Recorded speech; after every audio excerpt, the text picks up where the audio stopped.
11:24, April the 7th, 2023, and episode 6 of Jack and Jordan's GURT PODDY Season 2 commences. Thank you so much for being here with us today. On this momentous occasion. On this Good Friday. It's fantastic Friday. Bank holiday Friday. I don't know what we're doing here, to be honest. Yeah, we should be down the bank. The banks. The banks. Having a holiday. With the confetti and the streamers and the money. You know, they just go out like handing out £50 notes to everyone. Yeah, that timeless British tradition. Yes. Of handing out money. On bank holidays. And here we are talking to you, and here you are listening to us. What fools we all are. Gosh. Anyway, should we crack on? Let's get on with it. Go! Jack. First of all, welcome. Thank you very much for having me on the poddy. Thanks for coming on. And I just, the thing we usually do with people that we have on the pod, namely you or me, is me/you will ask you/me if they've had any GURT troubles during the week. And so it's now come to the point in the show where I ask you if you've had any GURT troubles this week. Okay. Are you going to ask me then? Yes, okay. Jack, have you had any GURT troubles this week? Oh, thank you so much for asking that. That's all right. And just thanks so much for coming on, by the way. No worries, mate. It's so good to have you. No, it's an honour, really. It really is. And it's a privilege to have you. Okay. So I have got a bit of a trouble going on in my life at the moment.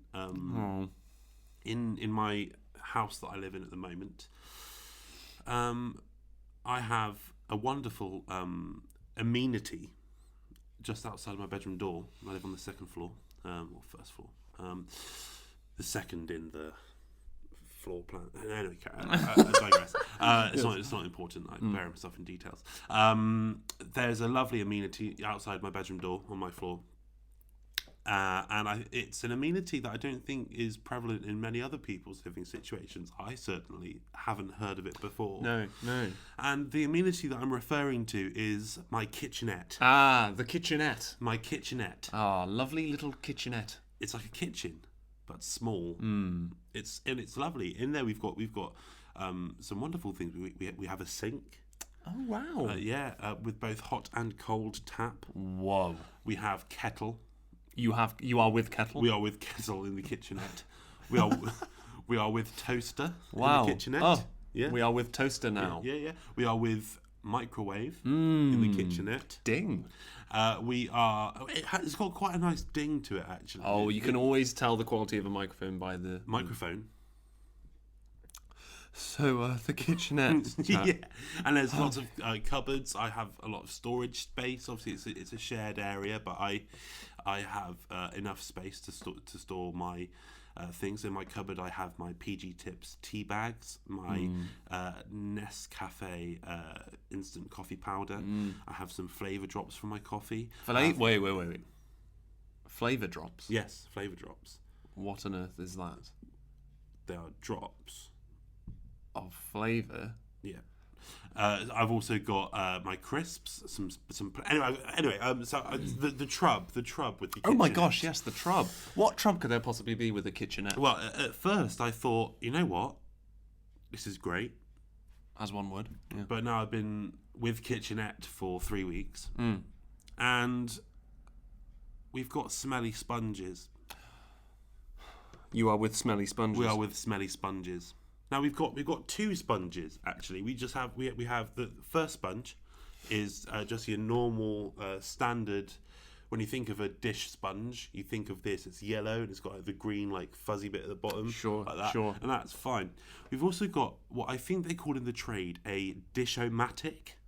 Is that a phallic object with a sponge on one end? Yeah, and an inside you put in washing up liquid, yes. And then over time it disperses the washing up liquid into the sponge as you put down downward pressure. Yeah.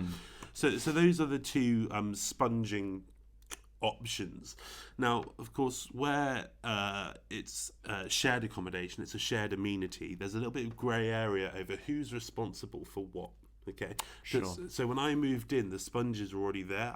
As far as I was aware, the sponges came with the kitchenette. Sure. But now I think maybe they must be someone else's because they stink, and if you owned it, you would obviously get rid of it. So obviously, I have my routine now. I wake up in the morning. I don't have to worry about going downstairs to get my coffee and breakfast. To the kitchen. I just go to the kitchenette. Well, there you go. I have my cup of coffee. I literally had it this morning, just before I came here. I have my cup of coffee and a bowl of porridge, and I go and wash it up.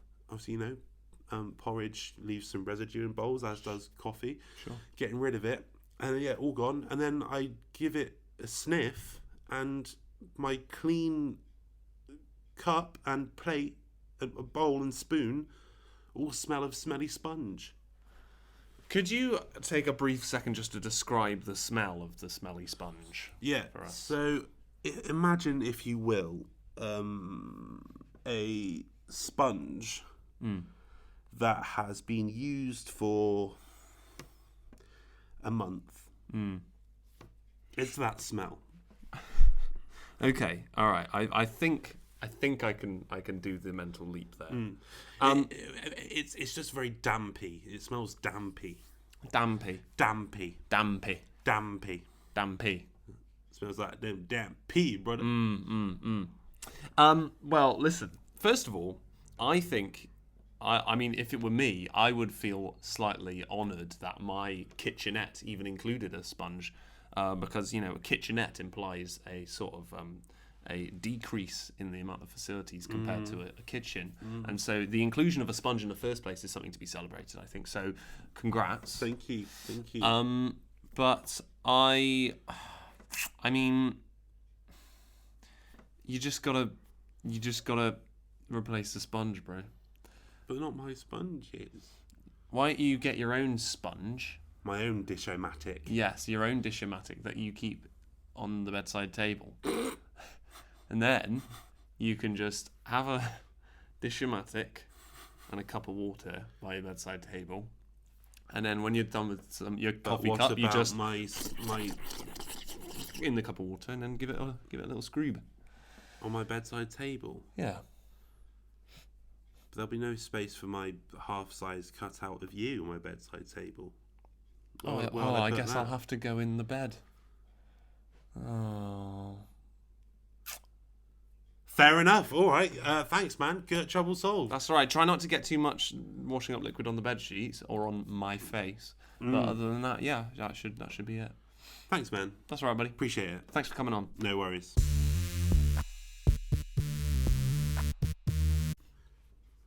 For the listener, I have just put on a pair of really cool sunglasses. Hello, everybody, and welcome to Easter TV. You're on with your boy, Big Bald Chalky Man.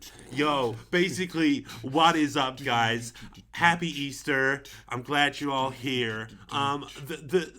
We have a bit of an issue on our hands this Easter weekend of 2023, and I'm glad now to be joined by the new democratically elected leader of the United Kingdom, Jordan Cottle. Hi. Thank you so much for coming on to Easter TV. All of our listeners, I'm just reading some of the comments. Yeah.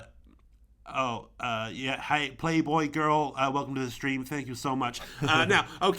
Jordan. Now, basically, we have a big issue on our hands this Easter where people seem to have forgotten what the true meaning of Easter is. Okay.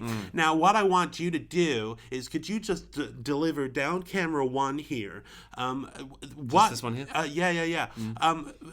Exactly what Easter means, okay? And especially what place Easter has in the current society and times, okay? So when you're ready, just down camera one, and remember, the whole of the capitalist machine behind the concept of Easter is waiting. It depends on everything you're about to say.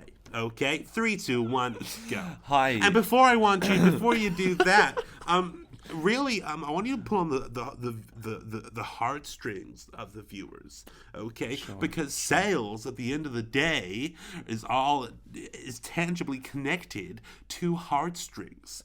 So if you pull the heartstrings, you pull their wallets open, and you take their cash, okay? Sure. Malteser boy, welcome to the stream. Thank you so much. Okay, now Prime Minister Coddle, down camera 1, off you go. 3, 2, 1. Okay, hi. Hello everyone watching Easter TV.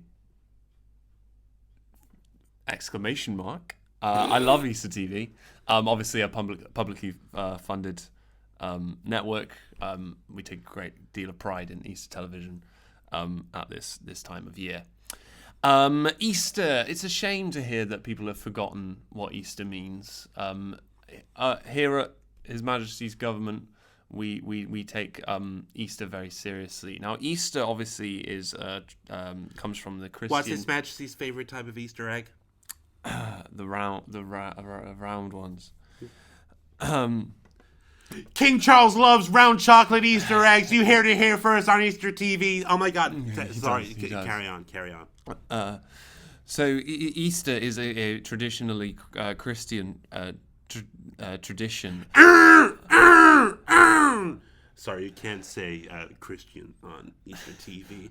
On Easter TV? No, you can't. I can't say the that. word Christian on Easter TV. We need to be widely accepting of all religious denominations. But obviously you were to know that. That's okay. Everyone at home, everyone on the stream, I'm so sorry if you were offended by what the Prime Minister just said. Anyway, carry on. Thank you. Yeah. So Easter is a traditionally tradition, and it comes from the period of history where a certain individual was put on a shape on a hill. Sorry, you got to be more specific than that. It was a symmetrical shape, and he had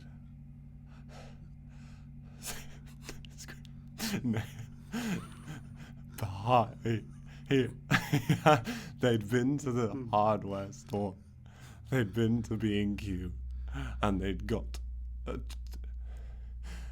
something to fasten him to the shape. What did they use to fasten him to the shape, Jordan?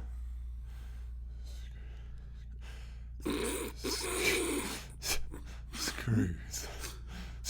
They screwed his limbs. And they put a hat on him. What sort of hat? A hurdy one. A hurdy hat. And on a hurdy hat that screwed him to the shape. So what's this all gotta do with chocolate?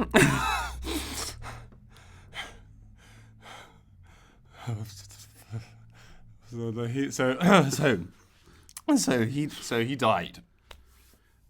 Oh dear, he died. And a few days later, they went to his grave to say goodbye and put some flowers there. And when, to their surprise, when they arrived at his grave, he'd been turned into chocolate. Oh my God! And so now we eat chocolate eggs in the hope that one day we'll open one and he will be inside. So basically what you're saying is that everyone watching live on TV and everyone on stream should go out and buy a chocolate Easter egg this Easter, open it up when they get home, and if you have found this man from this tale, then that means you have won a shape. Oh, we're gonna need a better prize than that. Can you not fund a eternal life prize or something? It needs to be something a little bit more desired by the public. The shape has healing energies. You heard it here first from Prime Minister John Collin here on Easter TV. Everyone watching the stream, everyone watching live on TV right now this Easter, go over this weekend and go and buy a brand new chocolate Easter egg. Open up inside, and you will try and find the one and only Easter egg inside that has a cross with magical healing powers. Jordan Coddle, thank you so much. A cross?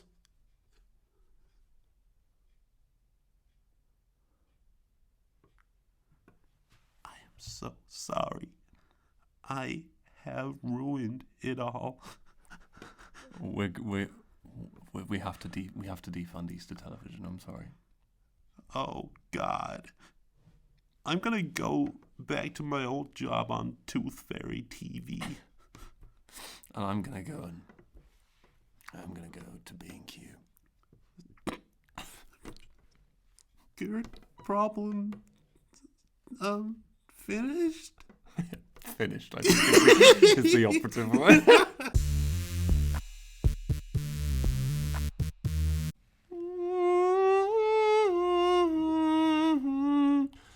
The good glossary.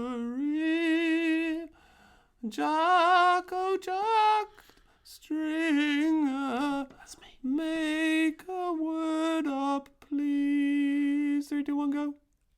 Clean. Can you say that again for me, please? Clean. Okay, let me just write that in there. Get the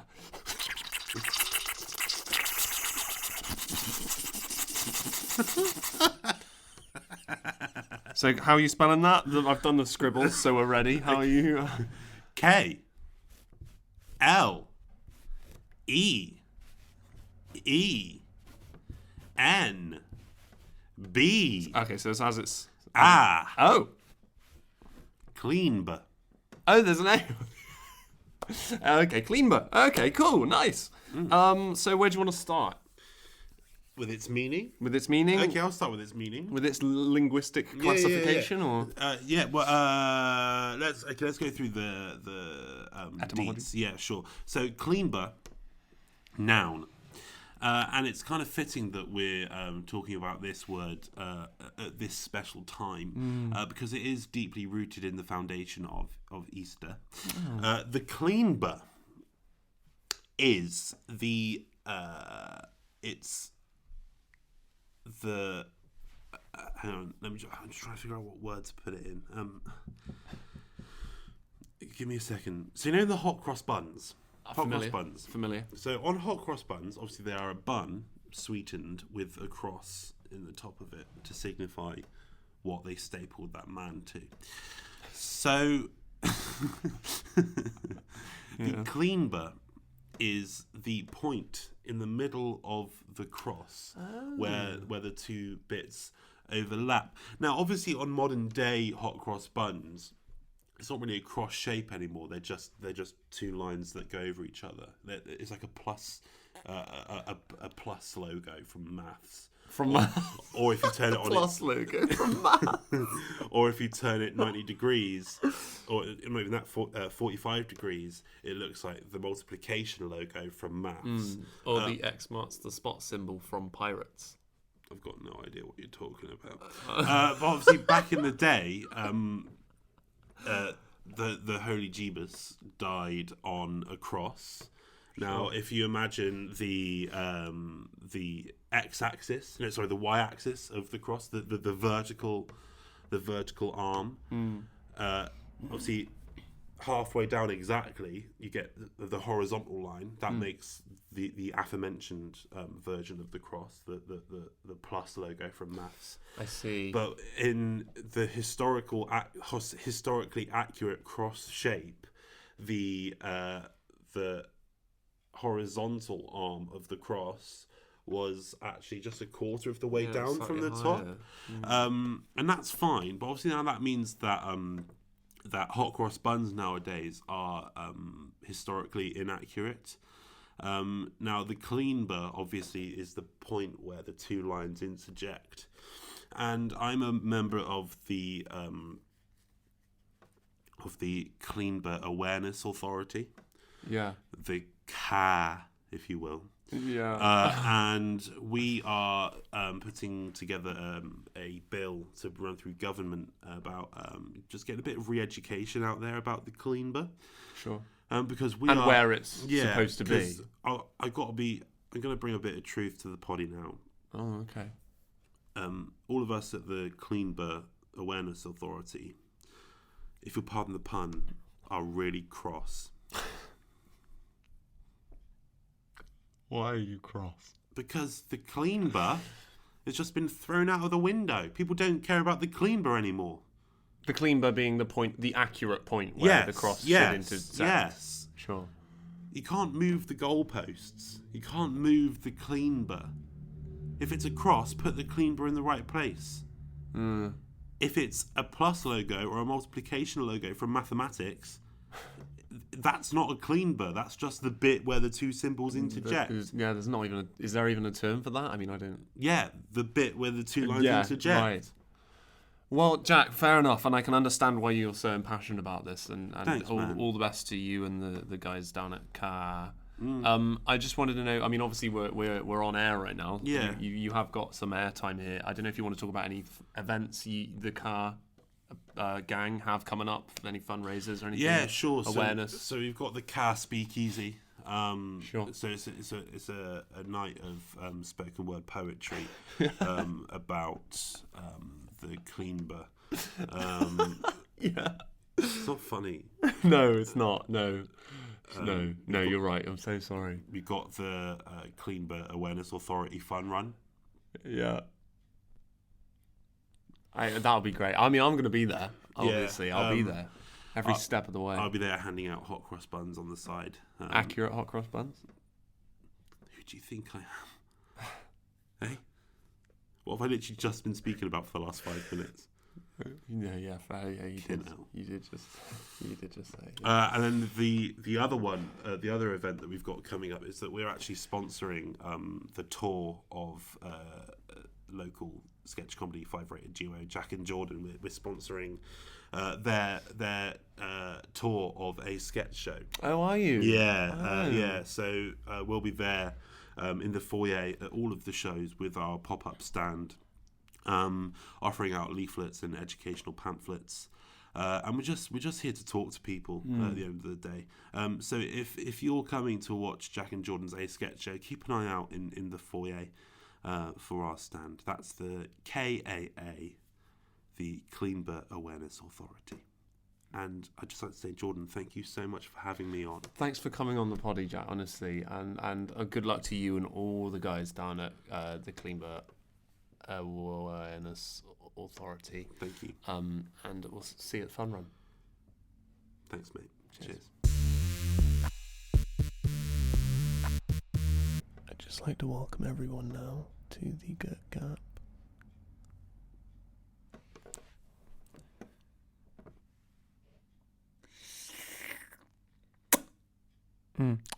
And seeing as we're here, I'd just like to introduce you to someone.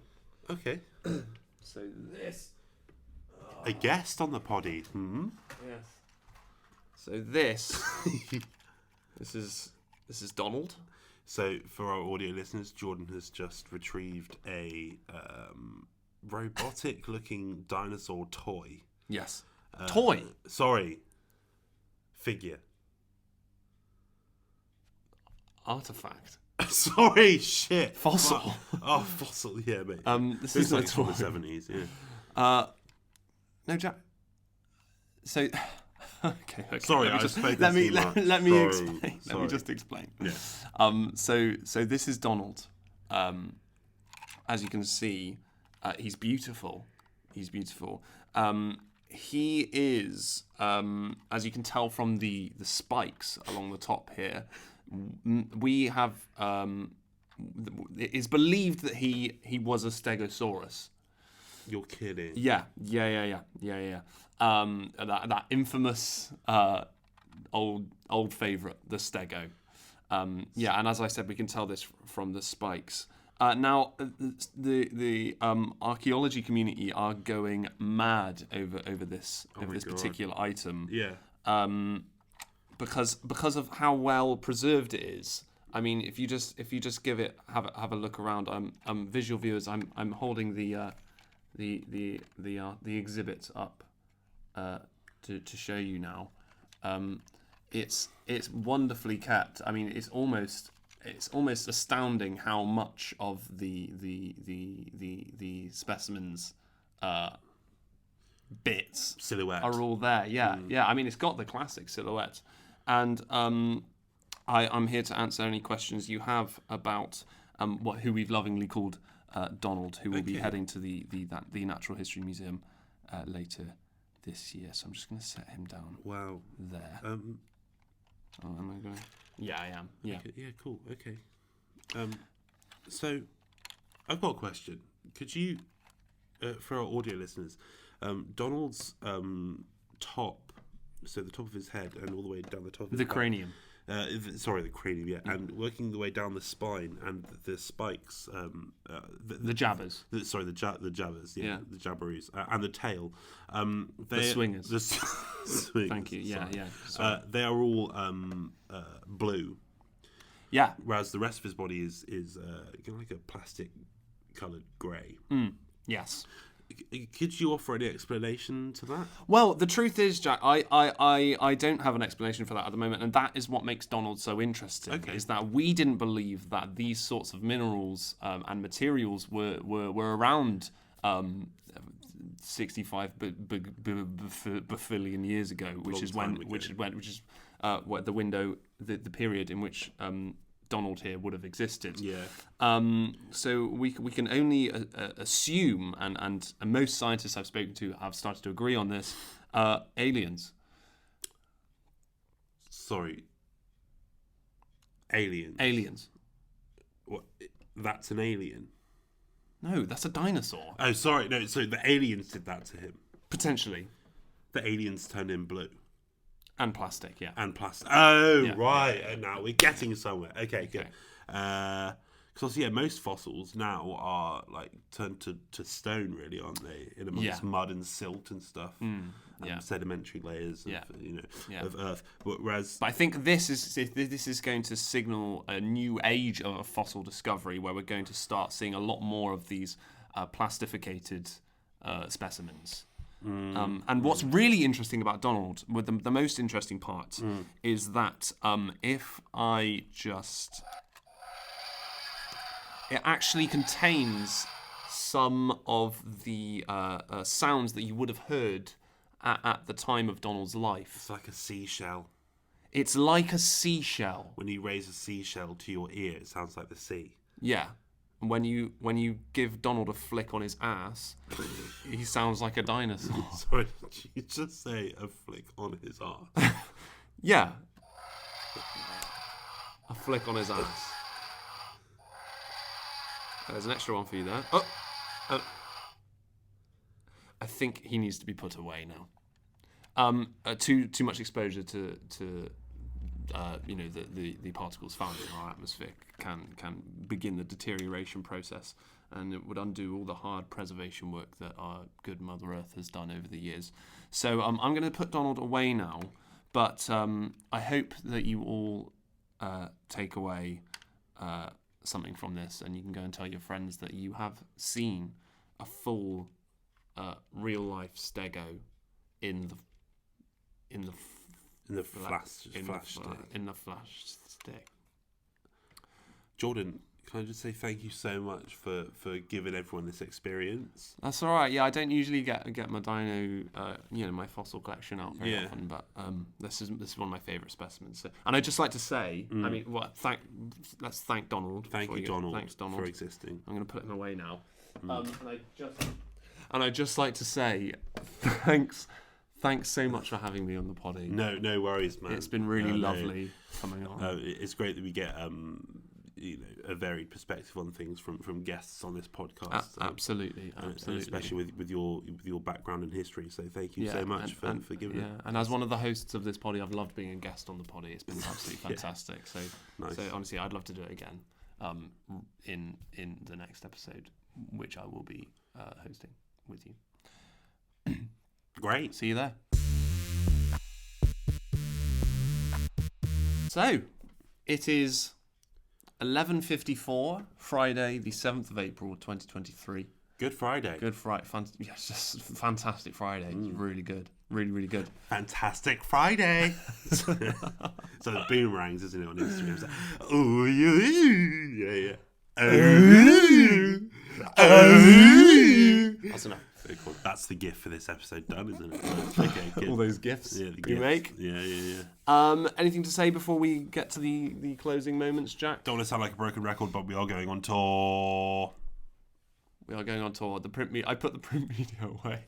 The print media has been down on the floor here for the last month probably. And at this point in the episode, usually I do just dip down and grab one, but you've actually done some tidying. Yes, I decided I didn't want to leave the print media that we spent our hard-earned money on the floor, so I moved it. But rest assured, we are still going on tour. Maybe if we felt brave, or if you felt brave in the editing suite after this, you could put in the tour poster. I suppose I've said it now, so you have to do it. Yeah. Here it is. Here it is.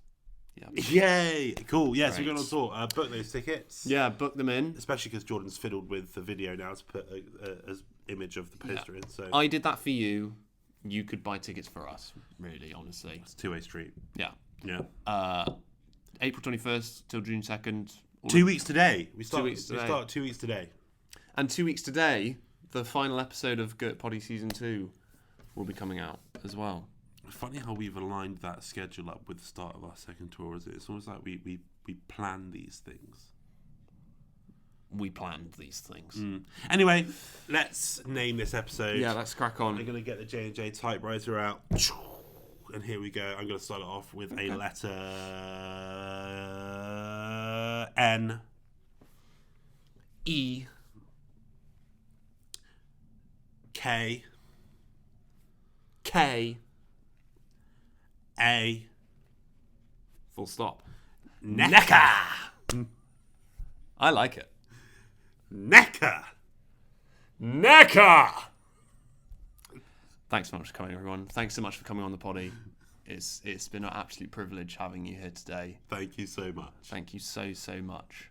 And I think we'll be off to check all our Easter eggs for a special friend. Oh, that'd be great, wouldn't it? Yeah, imagine. Ta-ta. See you later. You've been listening to Jack and Jordan's GURT Poddy, featuring Jack Stringer, Jordan Cottle, and this microphone that we're talking into. Like what you heard? Then go drop us a cheeky follow on all of our social media channels. That's Facebook, Instagram, Twitter, and TikTok. And also leave us a review on the relevant podcasting platform. Want to check out our faces? Come see our live show, A Sketch Show, which is touring the Southwest right now. All the tour dates can be found online. Use your brains, find them.